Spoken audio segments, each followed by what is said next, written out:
Hello everyone, मैं हूँ पलक अग्रवाल और आज हम स्टार्ट करेंगे हम नया टॉपिक SN1 रिएक्शन। तो SN1 रिएक्शन क्या होती है, किस में यूज़ आती है, ये सब हम बात करेंगे। जो SN1 रिएक्शन होती है वो नॉर्मली हेलोएल्केन्स में और अदर कंपाउंड में काम में आती है। जो SN1 रिएक्शन होती है, जो S का मतलब होता है वो मतलब होता है substitution and N stand for nucleophile and 1 stand for unimolecular।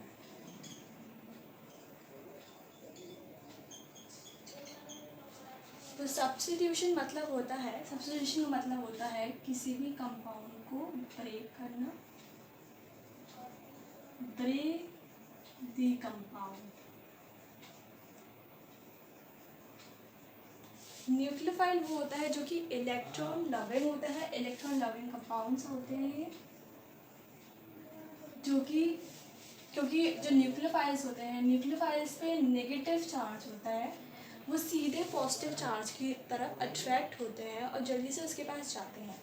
ठीक है, तो न्यूक्लियोफाइल्स भागेंगे इलेक्ट्रोफाइल्स के ऊपर। ठीक है, और जो यूनिमोलिकुलर होते हैं, यूनिमोलिकुलर मतलब first order reaction, first order reaction. और हम उसको यूनिमोलिकुलरिटी भी डिसाइड करते हैं कि हमारा सबस्ट्रेट कैसे वर्क कर रहा है रिएक्शन में, तब हम यूज़ करते हैं यूनिमोलरिटी। फिर हम इस पर बात करते हैं कि जो SN1 रिएक्शन होती है वो किस बेसिस पे अपनी रिएक्शन प्रोसीड करती है, क्या इसके लिए हमें ज़रूरत पड़ती है। जो SN1 रिएक्शन के कुछ रूल्स हैं जो कि हम अप्लाई करते हैं और रिएक्शन प्रोसीड करते हैं। तो फर्स्ट जो रूल है, जो SN1 रिएक्शन होती है वो 2 स्टेप रिएक्शन होती है।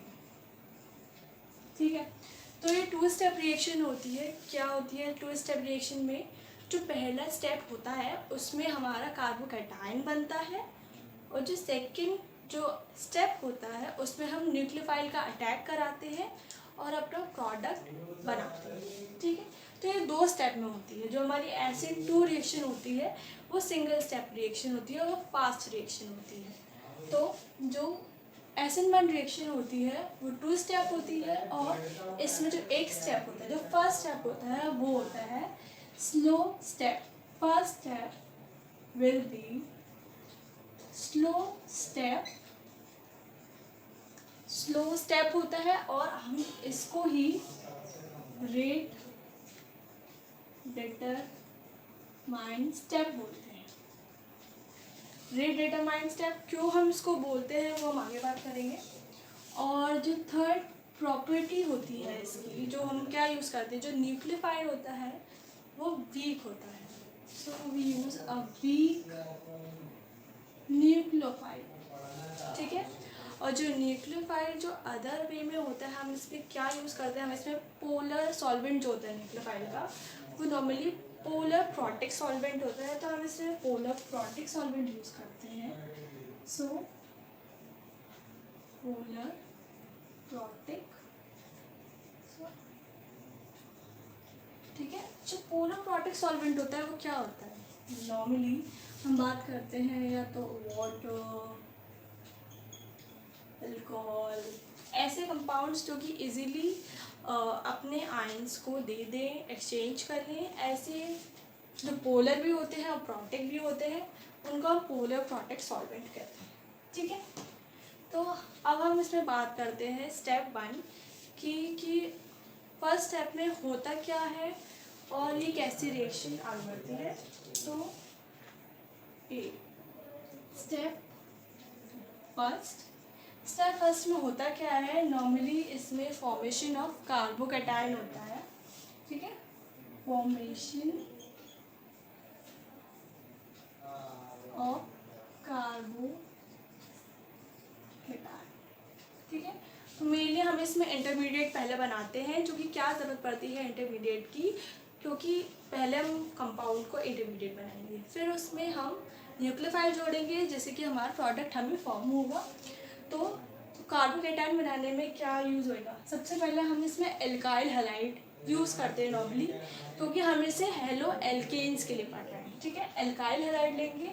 एल्काइल हैलाइड आप कोई सा भी ले सकते हैं, CH3Cl, secondary alkyl halide, tertiary alkyl halide. बस सबसे ज़्यादा स्टेबल टर्शरी एल्काइल हैलाइड होगा, तो हम किसी से भी रिएक्शन देख सकते हैं, लेकिन हम टर्शरी एल्काइल हैलाइड लेंगे क्योंकि ये ज़्यादा स्टेबल होता है, इजीली कार्बोकेटाइन का आराम से फॉर्मेशन करता है, इसलिए 3 डिग्री कंपाउंड ज़्यादा स्टेबल होता है। ठीक है, ये हमारे यहाँ पे Cl है।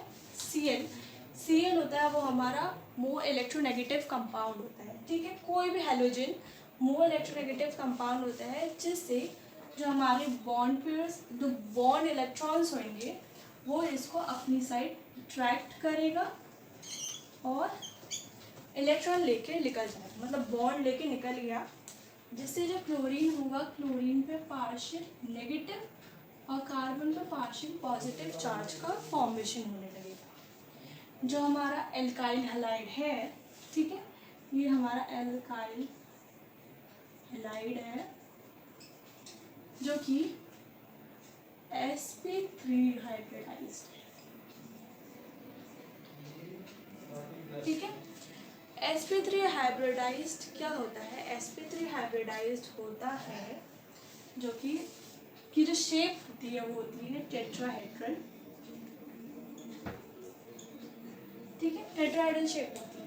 अब इसने क्लोरीन ने इलेक्ट्रोनेगेटिव वजह से बॉन्ड निकाल दिया, बॉन्ड निकालने की वजह से आगे रिएक्शन हुई और हमारा कंपाउंड बना CH3 CH3 CH3। ठीक है, अब इधर जो है वो हमारा पॉजिटिव चार्ज आ गया। पहले यहाँ पे पार्शियल पॉजिटिव था, लेकिन जब क्लोरीन अपना बॉन्ड तोड़ के पूरा इसको ले गया तो इस जगह पॉजिटिव चार्ज कम्प्लीटली आ जाता है और क्लोरीन प्लस क्लोरीन हम निकाल देंगे इधर। ठीक है, अब ये जो कंपाउंड जो फॉर्म हुआ है ये हमारा क्या है, ये हमारा इंटरमीडिएट है।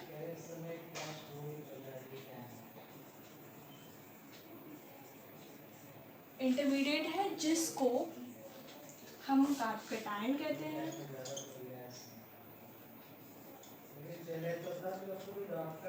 ठीक है, कार्बोकेटाइन की वजह से ये भी sp3 हाइब्रिडाइज्ड ही होता है, लेकिन जो इसकी ज्योमेट्री होती है, इसकी ज्योमेट्री होती है ट्राइगोनल प्लेनर। ट्राइगोनल प्लेनर, ठीक है, ट्राइगोनल प्लेनर कैसी होती है, जैसे कोई भी हम पे कंपाउंड है, ये कुछ भी है, जो पहले जो टेट्राहेड्रल शेप थी हमारी वो कैसी थी, ये हमारा हाथ है। ठीक है, हमने इस पर 3 कंपाउंड मान लिए और जो क्लोरीन है वो ऐसे अटैक किया। ठीक है, ऐसे अटैक करने की वजह से ये जो शेप है ये टेट्राहेड्रल है, टेट्राहेड्रल। ठीक है, अब हमने इसमें से क्लोरीन निकाल दिया। अब जो ये टेंशन थी इनके बीच में वो धीरे धीरे रिलीज हुई और ये ऐसे स्ट्रेट हो गए, मतलब ये तीनों कंपाउंड हो गए ऐसे ऐसे ऐसे ऐसे, और एक कंपाउंड आ जाएगा ऐसे। 3 कंपाउंड ये ऐसे हो गए और इनमें सारा जो स्ट्रेन होता है वो रिलीज कर दिया और ये ऐसे स्ट्रेट हो गए बिल्कुल।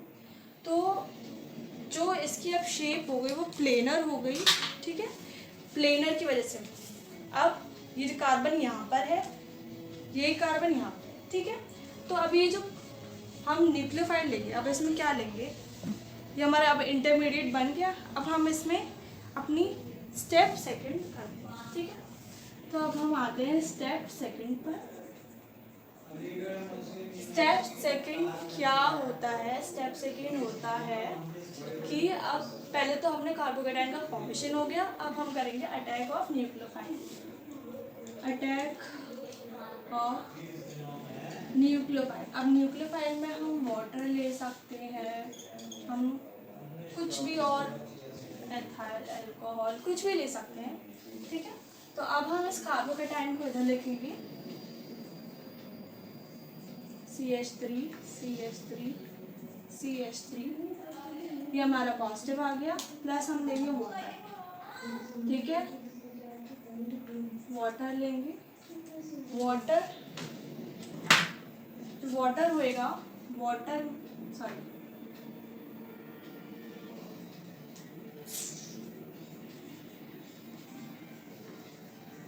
अब जो ऑक्सीजन है, ऑक्सीजन पे यहाँ हमारे लोन पेयर्स सीधे अटैक करेंगे पॉजिटिव चार्ज पे, ठीक है, क्योंकि ये तो कंप्लीट है तो ये डायरेक्ट अटैक कर देंगे, जिसकी वजह से जो हमारा कंपाउंड बनेगा कुछ इस तरह से बनेगा, ऑक्सीजन हाइड्रोजन हाइड्रोजन। अब जो ये पॉजिटिव चार्ज कार्बन पे था, अब वो ऑक्सीजन ले लेगा, ठीक है, ऑक्सीजन के लेने के बाद अब इनसे फिर हम एक वाटर मॉलिक्यूल लेंगे प्लस H2O, ठीक है, फिर हमने वाटर मॉलिक्यूल लिया, इस पर हमारे लोन पेयर्स है। अब ये जो हाइड्रोजन है, ये हाइड्रोजन कहेगा कि मैं तो जा रहा हूँ ऑक्सीजन के साथ, आप ये बॉन्ड रख लो और अपनी वैलेंसी पूरी करो, ठीक है, ये बॉन्ड इसको दे देगा, और ये जो हाइड्रोजन है ये जाके इस पे चिपक जाएगा, ठीक है, इस पे जाने के बाद जो हमारा प्रोडक्ट होगा वो हमारा प्रोडक्ट, क्योंकि ये जो ऑक्सीजन है जो हमारा न्यूक्लियोफाइल है वो हमने फ्रंट साइड से अटैक कराया है, तो ये फ्रंट वाला प्रोडक्ट बनेगा जिसको हम रिटेंशन कहेंगे। क्यों? क्योंकि जो हमारा पहला जो रिएक्शन जो हमारा हेलोजन था वो फ्रंट साइड से निकला था, और जो हमारे न्यूक्लियोफाइल है वो फ्रंट साइड पे आ गया, ठीक है, जिससे हमारा जो प्रोडक्ट बनेगा वो कुछ ऐसा बनेगा, CH3 CH3 CH3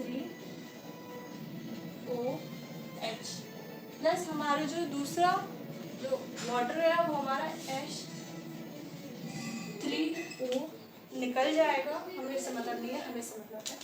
तो ये जो हमारा प्रोडक्ट है ये हमारा रिटेंशन प्रोडक्ट है, और क्या बन सकता है, ठीक है, पहले तो हमने ये फ्रंट साइड से अटैक किया फ्रंट, ठीक है, अब इसी कंपाउंड को हम बैक से भी अटैक कर सकते हैं, ठीक है, अब यही कंपाउंड है, अब हमने इसको फ्रंट से किया या बैक से किया, क्या करते हैं, तो फिर हम इसको बैक से अटैक करते हैं, ठीक है, बैक से अटैक करने के बाद ये हमारा CH3 इधर आ जाएगा, ये O ये H, ठीक है, OH आने के बाद ये जो प्रोडक्ट है, मतलब हमने ये वाला स्टेप स्किप कर दिया क्योंकि इतना कोई नीड नहीं है, सेम चीज़ है, यही चीज़ पीछे से होगी, तो ये जो हमारा प्रोडक्ट है ये इन्वर्जन है, बिल्कुल हम उसको इन्वर्ट कर देंगे, फ्रंट की जगह बैक साइड से अटैक कर देंगे, तो ये हमारा इन्वर्जन होगा।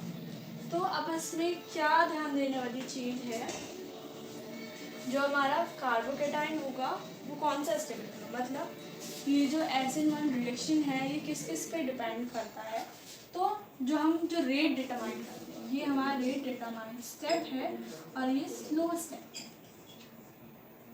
क्यों? क्योंकि हम इसी स्टेप से डिटरमाइन करेंगे कि कैसे हमारा प्रोडक्ट बन रहा है, हम कोई भी चीज़ फास्ट होती है हम उसे एनालाइज नहीं कर पाते हैं, इसलिए स्लो ही स्टेप को हम इजीली एनालाइज कर सकते हैं कि वो SN1 रिएक्शन है, SN2 रिएक्शन है, कौन सी रिएक्शन है। तो जो इसका रेट डिटरमाइन क्या होता है, मतलब हम इसमें क्या ऑर्डर लेंगे, तो नॉर्मली जो रेट ऑफ रिएक्शन होएगा, ठीक है, जो रेट होएगा इसका वो होएगा K कांस्टेंट, और हमारे किस पे, इस हेलो एल्केन पे, ठीक है, इस पे हमारा डिपेंड करता है, तो हम इसमें कोई भी CH3 का होल थ्राइस Cl कंपाउंड ले लेंगे, इसकी पावर होगी 1, ठीक है, इसकी पावर होगी 1, क्योंकि हमने सिर्फ एक मॉलिक्यूल से ही ये पूरी रिएक्शन कर डाली है, इसलिए सिर्फ एक मॉलिक्यूल पे डिपेंड करता है, इसलिए इसकी मॉलिक्यूलरिटी होगी यूनिमॉलिक्यूलर, ठीक है। फिर हम जो ये प्रोडक्ट बन रहा है, ये प्रोडक्ट एक्चुअली क्या होगा, ये होगा रेसिमिक मिक्सचर अब रेसिमिक मिक्सचर क्या होता है? रेसिमिक मिक्सचर होता है जब हम कोई डेक्स्ट्रो रोटेटिव और लीवो रोटेटिव दोनों का मिक्सचर बनाते हैं, ये होता है डेक्स्ट्रो रोटेटरी और लीवो रोटेटरी। इसको हम रेसिमिक मिक्सचर कहते हैं, ठीक है। क्योंकि हम कोई भी सोल्यूशन लिखते हैं, हमने कोई भी सोल्यूशन लिया और इसमें दोनों ही कंपाउंड, मतलब एक को रिटेंशन कह दिया और एक को इन्वर्जन कर दिया, एक क्लॉकवाइज घूम रहा है, एक एंटी क्लॉकवाइज घूम रहा है, तो इस पर कोई भी मेन पोलराइज लाइट पड़ेगी तो डायरेक्ट मीडियम को परेशान की हुई सीधे निकल जाएगी। तो इसलिए इसमें दो कंपाउंड बनते हैं। जो पॉसिबिलिटी होती है कंपाउंड बनने की वो नॉर्मली रिटेंशन में ज़्यादा होती है कंपेयर टू इन्वर्जन, क्योंकि जो रिटेंशन कंपाउंड होता है वो ज़्यादा स्टेबल होता है इन्वर्जन की कंपैरिजन में, और जो इसमें जो स्टेबिलिटी होती है, रेट जो होता है, अब हम लिखेंगे रेट ऑफ स्टेबिलिटी क्या होता है? sp3 कंपाउंड सबसे ज़्यादा स्टेबल होता है,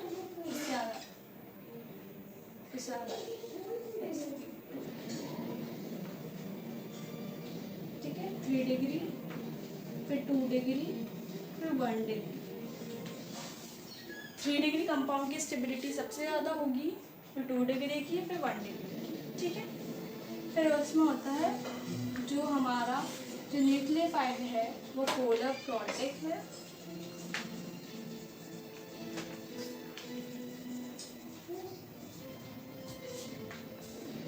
और ये क्या हेल्प करता है? ये रेट ऑफ रिएक्शन इंक्रीज करता है, मतलब जो हमारा सॉल्वेंट जितना अच्छा होगा रिएक्शन उतनी ही जल्दी प्रोसीड होगी और उतना ही अच्छा हमें प्रोडक्ट मिलेगा। तो इसमें जो बात याद रखने की है वो एसिड वाले रिएक्शन में ये है, जो रिएक्शन होती है वो 2 स्टेप होती है, 2 स्टेप में रिएक्शन होती है। फर्स्ट स्टेप में स्लो स्टेप होता है, रेट डिटरमाइंड स्टेप होता है, इसमें कार्बोकैटायन बनता है, ठीक है। कार्बोकैटायन ज़्यादा स्टेबल होता है, जो एल्काइल हैलाइड होती है उसकी हाइब्रिडाइजेशन टेट्राहेड्रल होती है, और जो प्रोडक्ट जो इंटरमीडिएट बनता है वो ट्राइवलर प्लेनर बन जाता है। क्यों? क्योंकि वो स्ट्रेन को रिमूव कर देता है, जिससे की वजह से उसके जो तीनों मॉलिक्यूल है वो स्ट्रेटली एक प्लेन में आ जाते हैं, ठीक है। फिर जो सेकंड स्टेप है उसमें हमारा जो कि इंटरमीडिएट है वो प्लेनर है। प्लेनर होने की वजह से जो हमारा न्यूक्लियोफाइल है वो फ्रंट और बैक दोनों साइड से इजीली अटैक कर सकता है। जो फ्रंट साइड से अटैक करेगा तब रिटेंशन प्रोडक्ट बनेगा, और जो बैक साइड से अटैक करेगा तो इन्वर्जन प्रोडक्ट बनेगा। इन दोनों प्रोडक्ट के मिक्सचर को हम रेसिमिक मिक्सचर कहते हैं, ठीक है। और जो रेट डिटरमाइन होगा वो फर्स्ट की वजह से होएगा, जिसका रेट हम के कांस्टेंट इक्वल टू जो भी हमारा एल्काइल हैलाइड है, क्योंकि वो सिंगल कंपाउंड है, उसकी पावर 1 लिख देंगे। क्यों? क्योंकि 1 इज स्टैंड फॉर यूनिमोलर, ठीक है। जो रेट ऑफ स्टेबिलिटी होगी कंपाउंड की वो 3 डिग्री पे सबसे ज़्यादा होगी, फिर 2 डिग्री पे, फिर 1 डिग्री पे। क्यों? क्योंकि 3 डिग्री कंपाउंड सबसे ज़्यादा स्टेबल होगा, क्योंकि वो इजीली किसी भी मोर इलेक्ट्रोनेगेटिव कंपाउंड को आराम से अपने इलेक्ट्रॉन्स दे देगा और बॉन्ड ब्रेक कर देगा, ठीक है। और पोलर प्रोटिक सॉल्वेंट जो होते हैं वो रेट ऑफ रिएक्शन को इंक्रीज करते हैं, ठीक है। हमने जो न्यूक्लियोफाइल लिया था वीक इसलिए लिया था क्योंकि हम नहीं चाह रहे थे कि न्यूक्लियोफाइल डायरेक्ट, मतलब फर्स्ट स्टेप, क्योंकि वो तो इलेक्ट्रॉन लविंग है, तो न्यूक्लियोफाइल जैसे ही ब्रेक होगा तो वो यहाँ पे सीधा अटैक कर लेगा, उसको ज़रूरत ही नहीं है कुछ करने की, मतलब यहाँ से तोड़ा और वहाँ उसने न्यूक्लियोफाइल ने अटैक किया। अगर यही करना है तो ये SN2 रिएक्शन है, SN1 रिएक्शन में ऐसा नहीं होता, इसलिए हम यहाँ हम पीक न्यूक्लियोफाइल लेंगे। तो ये हमारी रिएक्शन है, और अगर आपको समझ नहीं आता है तो आप चैट बॉक्स में कमेंट करिए। Thank you so much.